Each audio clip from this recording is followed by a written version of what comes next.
O céu na terra. Meus primeiros sermões em 1974 e princípio de 1975 não tinham muito conteúdo. Eram basicamente o meu testemunho sobre a obra do Espírito Santo, de como ele se tornara tão real para mim. Naqueles dias eu realmente não tinha muito conhecimento e havia tanto para aprender. Seguindo a voz do Espírito.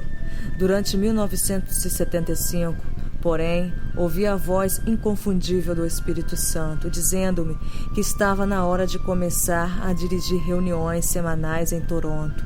Ele disse: siga-me, ouça a minha voz e você levará muitos a Cristo. Eu então comecei. Nas noites de segunda-feira, programamos uma série de cultos que continuariam a ser realizados nos 5 anos seguintes. O início foi no auditório de uma escola de 1º grau e os ouvintes eram tantos que tivemos de mudar para um espaço maior. Centenas e centenas de pessoas compareceram. Os cultos eram totalmente dirigidos pelo Espírito Santo e eu ouvi atentamente a sua voz. As pessoas eram libertadas de vícios graves. Famílias eram reunidas. Tínhamos filas de curas e ouvíamos testemunhos de milagres, mas os cultos sempre resultavam na salvação de almas. Algo aconteceu então. As pessoas começaram a receber milagres, livramento e curas sentadas em seus lugares. Não havia filas para a imposição de mãos. Deus começou a operar em todo o auditório, tão livremente que não havia tempo para ouvir todos os testemunhos. A imprensa começou a prestar atenção. Nas primeiras páginas do Toronto Star, do Toronto Globe e do E-mail e outros jornais em todo o Canadá surgiram reportagens sobre as campanhas de milagres que estávamos realizando. Em dezembro de 1976, a Globo e E-mail enviaram um repórter a um dos cultos a fim de descrever em detalhe o que estava ocorrendo. Ele escreveu sobre as curas e testemunhos e terminou com uma declaração feita por mim. Não estou interessado em promover Benihim. Não estou e jamais estarei. Jesus é quem deve ser promovido e exaltado. Queremos ganhar almas para o Senhor Jesus.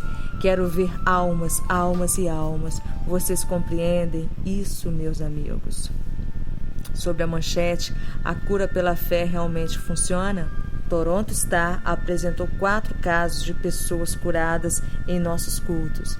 Ele falou sobre um trabalhador de uma fábrica da GM em Oshawa que tinha câncer na garganta. Nesta semana, depois de um exame na clínica de câncer, ele ficou sabendo que não existe mais qualquer traço da doença. Contou também sobre a história de um caminhoneiro. Ele não era membro de igreja, sofria de um problema cardíaco e um leve enfisema, moléstia do pulmão. Há 7 anos, sendo persuadido por amigos a comparecer a uma cruzada de cura. Fui ao médico 3 dias mais tarde e ele me disse que não encontrou nada de errado. Afirmou: Deus deve ter feito isso. E os médicos deles? O repórter citou um como tendo dito: olhe, há mais coisas acontecendo neste mundo do que nós temos conhecimento. As emissoras de TV começaram a apresentar documentários sobre o que Deus estava fazendo. Nós tínhamos o nosso próprio programa de televisão, que foi apresentado no horário nobre por 1 ano e meio. Um táxi amarelo em Pittsburgh. Não foi fácil para mim deixar a cidade de Toronto em 1979. Eu tinha sido salvo, curado e tocado pelo poderoso Espírito de Deus nessa cidade. A imprensa não tinha nada além de boas notícias a informar sobre o ministério, mas eu havia prometido guiar a orientação do Espírito de Deus. Eu sabia que ele queria que eu construísse uma igreja e estabelecesse um ministério internacional. Ele me dissera isso anos antes, em 1977. Lembro-me exatamente quando aconteceu. Eu estava em Pittsburgh, num grande táxi amarelo, quando tive uma conversa com o Espírito a esse respeito. Ele disse sobre o ministério: vai tocar o mundo. Fiquei pensando, onde será? Nova York, Los Angeles? Mas como você sabe? O espírito tem um método surpreendente de guiar o indivíduo. Em julho de 1978, viajei para Orlando, na Flórida, para falar com o pastor Rui. Ele me contou que sua filha Suzane estava frequentando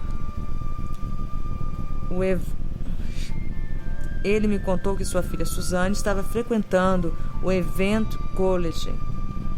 Como era solteiro, fiquei logo interessado. Convidei-me para passar o Natal com eles e Suzane chegou nos feriados. Da primeira vez que a vi, o Senhor disse: "Essa é a sua mulher." Justamente assim, eu senti isso e ela também. Mas eu precisava de uma certeza e comecei a pedir sinais a Deus.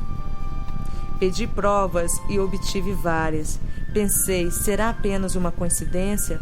Ou Deus quer realmente que me case com essa jovem? Eu estava voltando de avião para Orlando, vindo de São José, na Califórnia, no dia 1º de janeiro de 1979. Fiz uma viagem rápida para a cidade, a fim de pregar num culto de véspera de Ano Novo. Tive uma conversa com Deus no avião. Eu disse: se ela deve ser realmente minha esposa, faça com que me diga ao nos encontrarmos. Fiz uma queijada para você. Essa foi a prova mais difícil em que pude pensar. Suzane foi buscar-me no aeroporto e as suas primeiras palavras foram: Benny, fiz uma queijada para você. E prosseguiu: não espere muito, nunca fiz uma queijada antes. Ficamos noivos dentro de 2 semanas e nos casamos mais tarde naquele mesmo ano. Com o passar do tempo, todos os sinais apontavam para Orlando, Flórida, como o lugar em que começaríamos o Ministério Mundial. Com apenas um punhado de pessoas, o Centro Cristão de Orlando foi inaugurado em 1983. Ele agora toca a vida de milhares de pessoas todas as semanas, além de ter uma audiência televisiva nacional. Ele não é um promotor. Para ser sincero, eu não tinha ideia do rumo que minha vida tomaria quando comecei meu relacionamento com o Espírito Santo.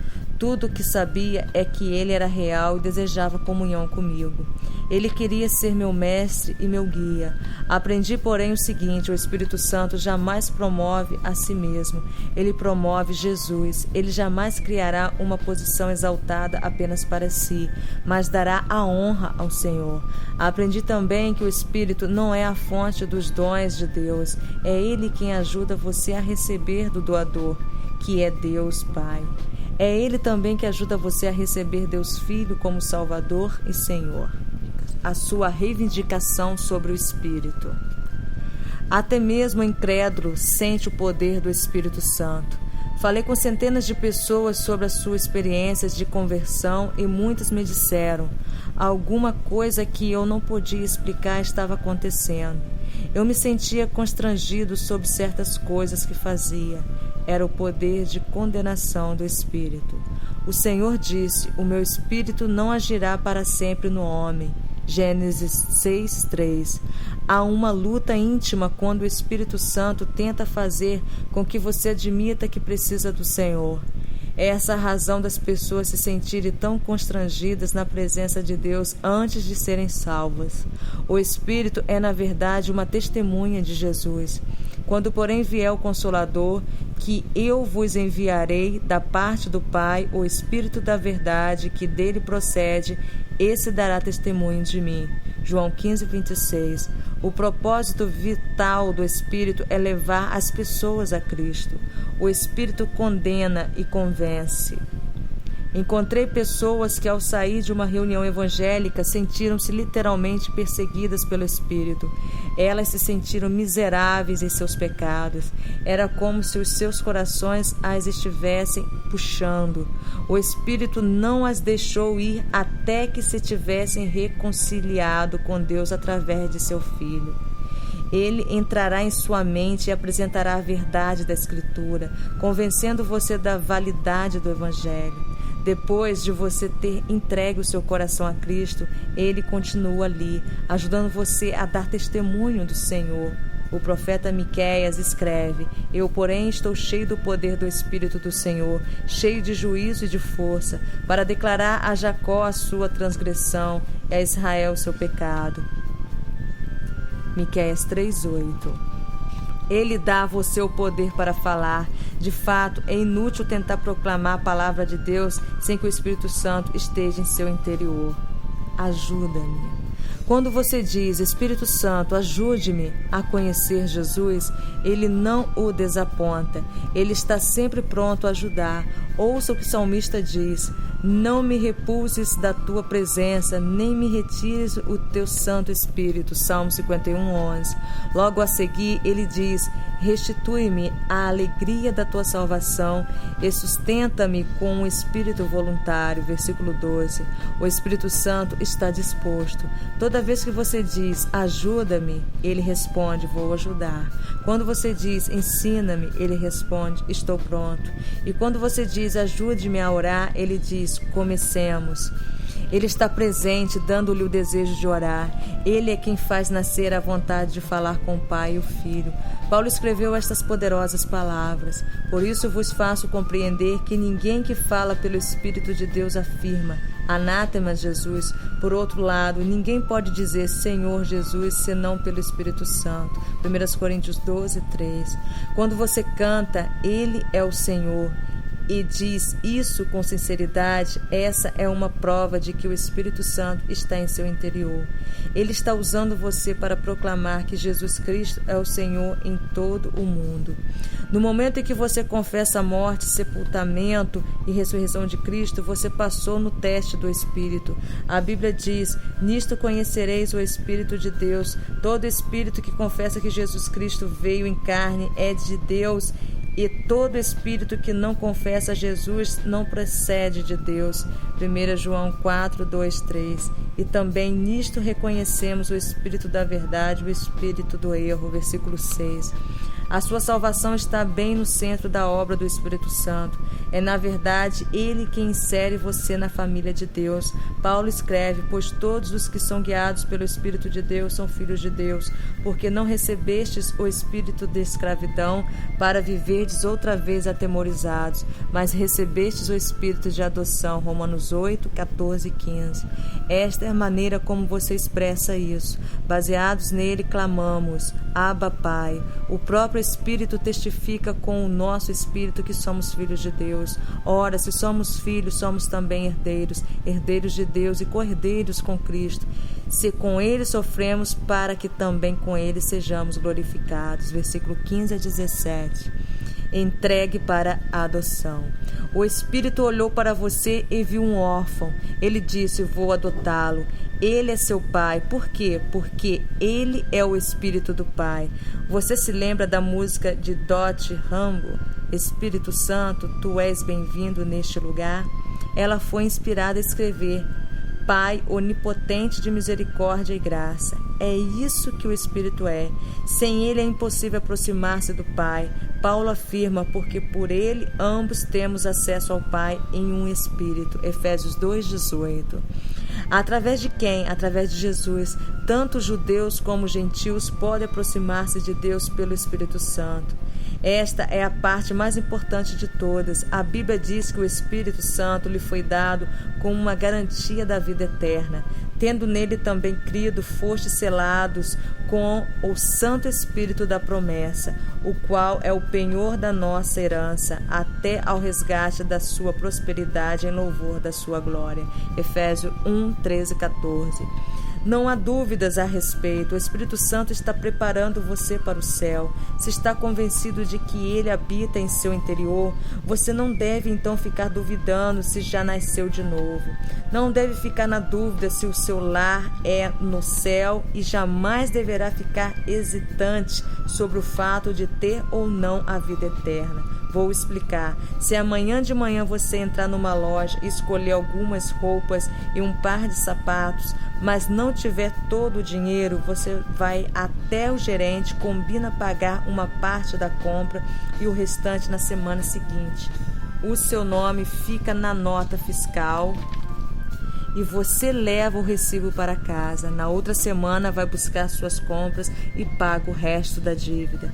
Foi justamente isso que Jesus fez quando veio e lhe deu o Espírito Santo. A única diferença é que ele pagou todo o preço no Calvário. Veja o que ele diz: paguei pela sua vida, mas estou pagando também uma prestação inicial que garante que ela é minha. Ele enviou o Espírito Santo e se você o tiver, está a caminho da glória. Quando Cristo voltar, ele vai levar você para casa. Dá até vontade de gritar de alegria. Você é um bem comprado pelo Senhor. Por esse motivo, você pode dizer na cara feia de Satanás: não toque em mim, eu pertenço a Cristo. Não tenha medo de usar a palavra. Mande-o embora e ele fugirá de você. Você tem o Espírito Santo, um penhor da sua herança, porque ele foi dado como um pagamento adiantado. Paulo diz: Cristo nos resgatou da maldição da lei, fazendo-se ele próprio maldição em nosso lugar, porque está escrito: maldito todo aquele que for pendurado em madeiro. Gálatas 3,13. A seguir, ele escreveu esta maravilhosa mensagem: ele nos remiu para que a bênção de Abraão chegasse aos gentios em Jesus Cristo, a fim de que recebêssemos pela fé o Espírito prometido. Versículo 14. Em vista de Cristo ter se tornado maldição, o Espírito foi dado como prometido. Você precisa de ajuda. A partir do momento em que você aceita Jesus como Salvador, o Espírito lhe dá a vontade, a força e o desejo de obedecer a Deus e viver a vida cristã. Sem Ele, isso é impossível. O apóstolo Pedro lhe diz: tendo purificado as vossas almas pela vossa obediência à verdade, tendo em vista o amor fraternal, não fingindo, amai-vos de coração uns aos outros ardentemente. 1 Pedro 1:22. A razão das pessoas, até mesmo os cristãos, falharem é por dependerem de suas próprias forças. Você não pode obedecer a Deus dizendo: vou fazer isso sozinho. Quantas vezes você disse: vou orar, mas não orou? Ou vou ler a palavra, mas esqueceu. Por quê? Porque estava dependendo da sua própria mente. Você dependeu da carne e ela irá falhar continuamente. Ele lhe dará força e vida, mas o Espírito lhe dará uma outra coisa igualmente importante. Ele lhe dará repouso. Isaías disse: como o animal que desce aos vales, o Espírito do Senhor lhes deu descanso. Assim guiaste o teu povo para te criares um nome glorioso. Isaías 63:14. Pouco depois de começar a pregar o Evangelho, encontrei Davi.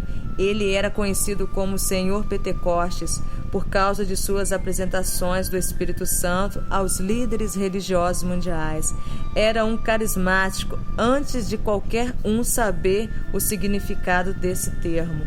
Eu estava andando pelo mesmo corredor que esse homem consagrado numa conferência em Brooklyn, Ontário, quando tomei coragem para fazê-lo parar e lhe fiz uma pergunta. Nervosamente indaguei: doutor, como posso agradar realmente a Deus? O velho homem que está agora com Jesus parou, colocou no chão sua pasta, colocou o dedo em meu peito e me empurrou contra a parede. Eu certamente não esperava isso de um frágil pregador. Tudo o que disse foi: como posso agradar a Deus? E ele me prendeu contra a parede. Disse em seguida duas palavras que nunca esqueci: não tente. Pegando depois sua maleta e continuando a andar. Alcancei-o e disse: doutor, não entendo. Ele voltou-se calmamente para mim, declarando: jovem, não é a sua capacidade, mas a capacidade dele em você. Quando entrei em meu quarto, continuava confuso. Deitei na cama e pensei sobre aquelas palavras. Não é a sua capacidade, mas a capacidade dele em você. Naquele momento, eu nem sabia o que orar, mas o Espírito começou a esclarecer a verdade dessas palavras para mim. Como posso agradar a Deus? Entregando-me? Não tentando sequer? Foi como o Senhor Pentecostes disse: o Espírito Santo fará a obra. Não é a minha força, mas a dele. Caso contrário, eu me gabaria dos meus próprios feitos. o toque de Deus. Quando você encontrar Jesus face a face, não dirá: Senhor, olha o que fiz. Você dirá: Senhor, olha o que fez com este homem miserável. Comece a praticar. Abra bem os braços e diga: Espírito do Deus vivo, quero viver para Jesus hoje. Dou-te a minha mente, minhas emoções, minha vontade, meu intelecto, meus lábios, minha boca, meus ouvidos e meus olhos. Usa-os para a glória de Deus. Quando acordo e faço esse tipo de oração, a unção me inunda como o oceano na maré cheia. No momento em que me rendo totalmente, Deus começa a fluir através do meu ministério. Nada menos que isso é suficiente. Imaginei muitas vezes porque em minhas reuniões o Espírito me leva frequentemente a orar pedindo cura. Também fico me perguntando por que o meu ministério tem sido acompanhado por pessoas que caem sob o poder do Espírito Santo. Mas quando observo o resultado das reuniões, vejo que toda manifestação do Espírito tem um propósito: levar pessoas a Cristo. É uma demonstração de que Deus está vivo, que Ele continua se movendo na vida dos homens. Já vi milhares de pessoas caindo literalmente sob o poder do Espírito e acredito que um pequeno toque do poder de Deus foi tudo o que sentiram. Isso demonstra, no entanto, a força impressionante do Todo-Poderoso e atrai as pessoas para o Salvador.